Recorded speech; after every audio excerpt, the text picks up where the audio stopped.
morning, I'm Sarah Safsanama and these are the top stories of the hour. Lawmakers flay the decision to move ahead with the construction of Kathmandu-Tarai fast track without a DPR in place.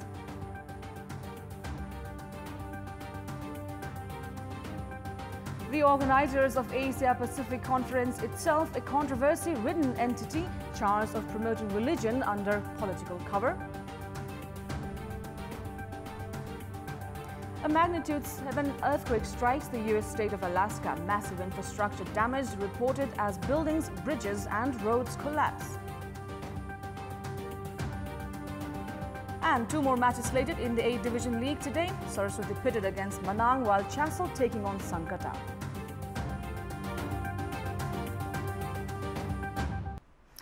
The detailed project report of the much-touted Kathmandu-Tarai fast track is yet to be finalized. The Nepal Army, however, has moved ahead with the project works without the DPR, which has met with severe criticism from the lawmakers. Lawmakers have also raised questions regarding quality of project works and transparency in terms of expenditure. Even the Ministry of Physical Infrastructure has made a stern objection towards the Army's work. The Nepal Army, meanwhile, has expedited the construction of the fast track in a bid to finish the project works in 4 years. According to the Army, 38% of the project works have already been accomplished. The DPR of the project, however, has yet to be finalized, along with the appointment of a consultant. Speaking at yesterday's meeting of the Parliament's Development and Technology Committee, one of the Nepal Army officers, Yogendra Bahadur Khand, said that the project works have not been hampered despite the lack of DPR. Lawmakers, however, insisted that moving ahead with the construction works without DPR would invite challenges in the coming days. They also drew the government's attention towards the quality of works regarding the fast-track project and transparency in expenditures.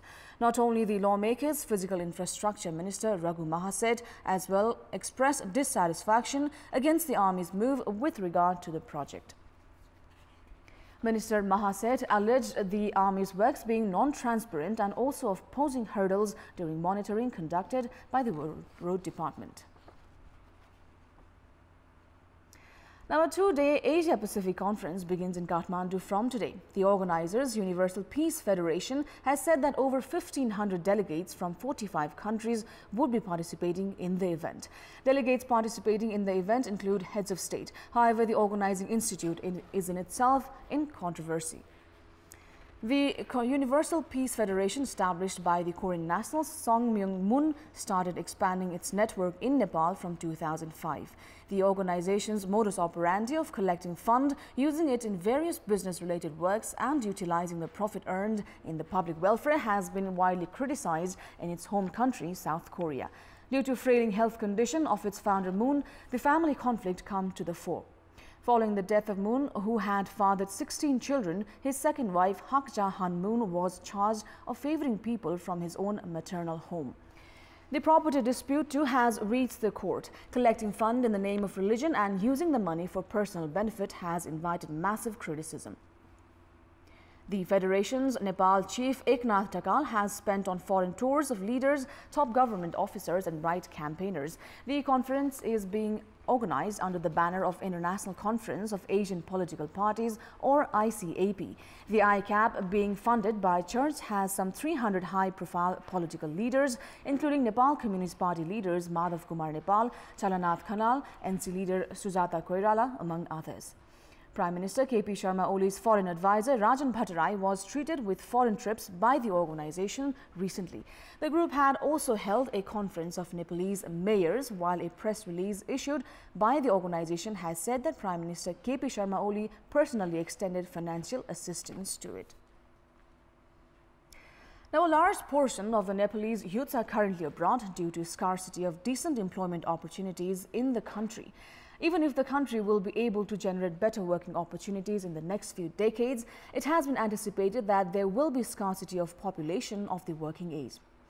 A small number of working age group will need to take care of a significantly higher number of elderly citizens. The recent changes seen in the population structure indicates that the current day mid-age citizens themselves would be left without any care or protection in the next 3 decades of time. According to the census held some 5 years ago, the number of citizens actively involved in employment or business stands at 16 million, who need to look after 1.4 million citizens considered as elderly by the government. The proportion stands at 100 youths for every 9 old-age citizens.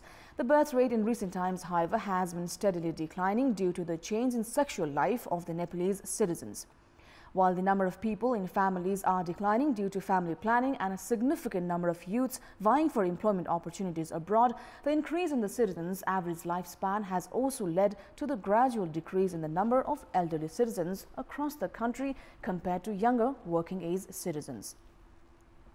According to Central Bureau of Statistics, the population of the elderly citizens will reach 2.3 million in the next 13 years, when the population of working citizens is estimated to reach 22.7 million, which means 10 elderly citizens will need to be taken care of by the income of 100 youths.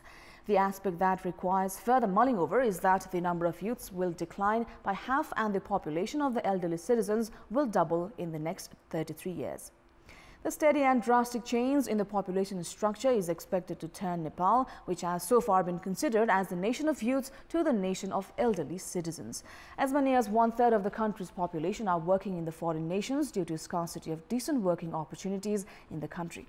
If the government continues to remain indifferent towards taking some concrete steps to lure the migrant youths back home and provide them jobs they deserve, it is likely that the current middle-aged population will be left with no one to take care of them in the coming days. And with that, time now for a short break. For more news, stay with us.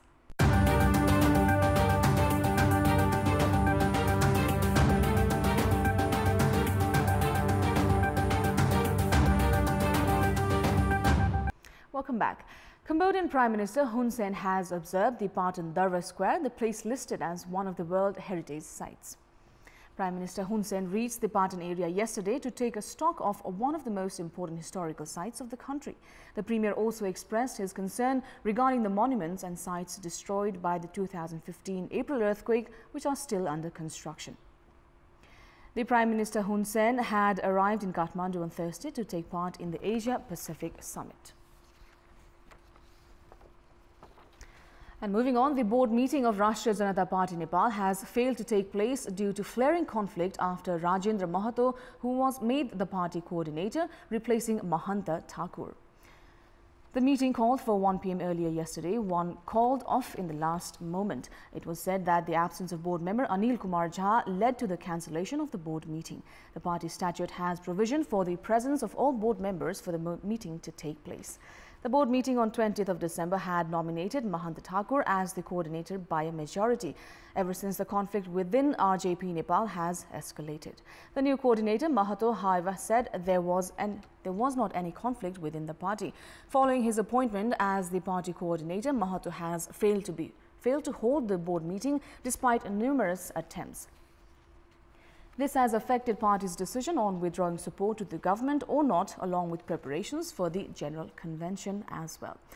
Now, most of the museum operated by government and community are in serious need of preservation, whereas a local resident from Dhankuta, Manoj Narayan Shrestha, has made a museum preserving archaeological materials in his own house. Important political documents with historical and archaeological materials are preserved safely in his museum. Manoj Narayan Shrestha is the eldest son of martyr Bhim Narayan Shrestha, who was killed on the banks of Kosi River in 1978 on charges of treason against the then monarchy. The musical instruments, costumes, weapons, more than 200 materials of daily use, important political documents and important manuscripts of different times are kept safe here. The pipelines spread by the then Rana regime, bricks and personal belongings of martyr Bhim Narayan are also on display. Campaigns against women violence are held from November 25th till December 10 every year, where governmental and non-governmental organizations get involved. However, noticeable change has not been witnessed in terms of violence against women. In this context, we had asked the campaigners what should be done to minimize violence against women in Nepal. In our Public Voice segment, let's take a look at what they had to say. Public Voice. पाठ्यक्रममा राखेर सानैदेखि सिक्दै गएर वयस्कसम्म त्यो कुराहरू सिक्यो भने साच्चै महिला हिंसा गर्नु हुँदैन भन्ने कुरा उहाँको मानसिकतामा विकास हुन्छ। जति हामीले धेरै सचेतना लाग्यौं त्यति धेरै खुल्छ, रिपोर्टिङ हुन्छ अहिलेसम्म चाहिँ रिपोर्टिङ नभएको कारणले गर्दा त्यो बढी जस्तो देखिया हो। राजनीतिक नेताहरू गैर जिम्मेवार भइदिएको, अपराधीलाई संरक्षण गर्ने, पीडितलाई पीडा दिने एक। दोस्रो कुरो के छ भन्दाखेरि कानुनको प्रभावकारी कार्यान्वयन नहुनु। पहिलाको तुलनामा बढी घटेको चाहिँ भन्न मिल्दैन र अहिले चेतनाको कारणले गर्दा विभिन्न सरकारी गैर सरकारी निकायहरूले चाहिँ चेतनामूलक कार्यक्रमहरू सञ्चालन गरेको कारणले गर्दा यो घटनाहरू लुकाएर नराखिकन बाहिर आएको हुनाले धेरै देखिएको हो। कानुनले महिला हिंसा, महिला पीडकमाथि अन्याय गरेर कारबाही गर्न नसकेको कारणले हिंसाको अन्त्य हुन सकेको छैन। मदिरापानको कारणले नै हो। मदिरापान सेवन बेसरी गर्छन् अनि त्यहाँबाट न्यूनीकरण कसरी हुन्छ? एउटा यो हो। एउटा चाहिँ हामीहरूको जिम्मेवार व्यक्तिहरूले आफन्त पर्ने अनि त्यहाँबाट त्यो आफ्नो पार्टी भन्ने अनि त्यो भएर पनि जोगाइराखेको छ। कार्यक्रम मनाउँदामा मात्रै यो हिंसा कम हुने होइन, यो व्यवहारमा उत्रिनुपर्छ र सबैले यसलाई साझा प्रयास गर्नुपर्छ।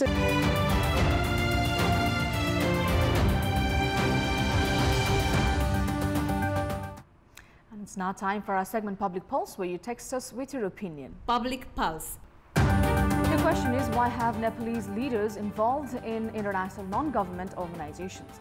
Your options are A, failure to understand strategy, B, lust for foreign trips, and C, to bolster relations. The voting is on. Type NEWS, select your option A, B or C and send it to 34001 to share your opinion with us. And with that, it's now time for the sports update. Sports news. Saraswati Youth Club is pitted against Manang Marsyangdi in today's match under Marty's Memorial A Division League. The match is scheduled at Halter Ground at 2:30 p.m. Manang has been unbeaten in the tournament so far, collecting 12 points from 4 matches. Manang has registered victories against Brigade Boys, NRT, 3-Star and APF. Saraswati on the other side has 6 points from 4 matches and is in the 7th position in the league table. Following early setback in the tournament, Saraswati has earned full points in the matches against Friends Club and Brigade Boys. Likewise, Chasel will take on Sankata in another match that is scheduled for 11 a.m. kickoff at Halter Ground. Chasel is coached by Raju Kaji Shakya and boasts a star-studded lineup including Bimal Khartimagar, but they have just 1 win in the tournament so far. Sankata, meanwhile, has 9 points from 4 matches and is placed 6th in the league standing.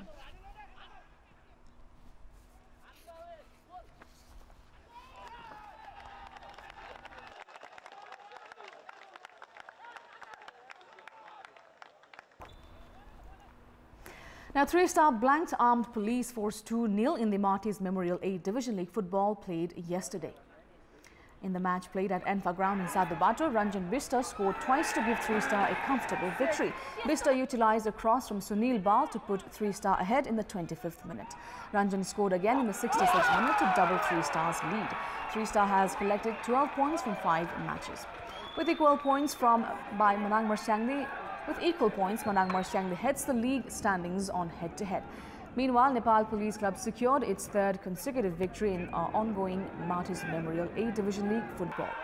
The police defeated NRT 3-0 in the first match yesterday. Nir Kumar Rai of Nepal Police netted 2 goals in the match held at Enfa Complex Sadhubato. Rai scored a goal in each half, while Abhishek Rijal contributed another goal for the police in 66th minute. Police is in the 3rd position in the league table with 10 points. NRT is currently at the bottom of the league with only 1 point from its 5 matches. Now towards English Premier League, Cardiff defeated Wolves 2-1 to climb out of the relegation zone. In the match played at Cardiff's home ground, Wolves took the lead 18 minutes into the game, which was the only goal in the first half. Cardiff equalized in the 65th minute when Aaron Gunnarsson scored to the delight of the home crowd. Junior Hoylett scored in the 77th minute to help Cardiff bag 3 crucial points. With the win, Cardiff has 11 points from 14 matches and have climbed to the 15th position at the league table. Wolves are in the 11th position with 16 points. 6 matches are scheduled in the English Premier League for today. League leaders Manchester City will host Bournemouth, Southampton will see Manchester United, Huddersfield will be up against Brighton, Leicester will play Watford and Newcastle will take on West Ham United. And now, before we wrap up, here's a look at the top stories once again. Lawmakers flay the decision to move ahead with the construction of Kathmandu-Tarai fast track without a DPR in place.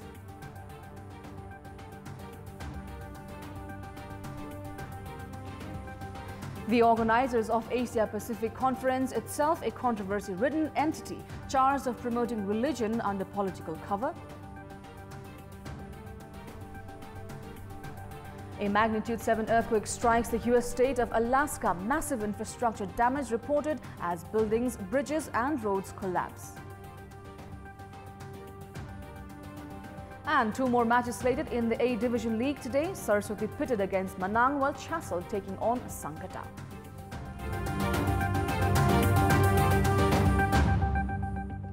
And those were our latest headlines. Keep watching Kantipur TV HD for more news and entertainment. Have a good day.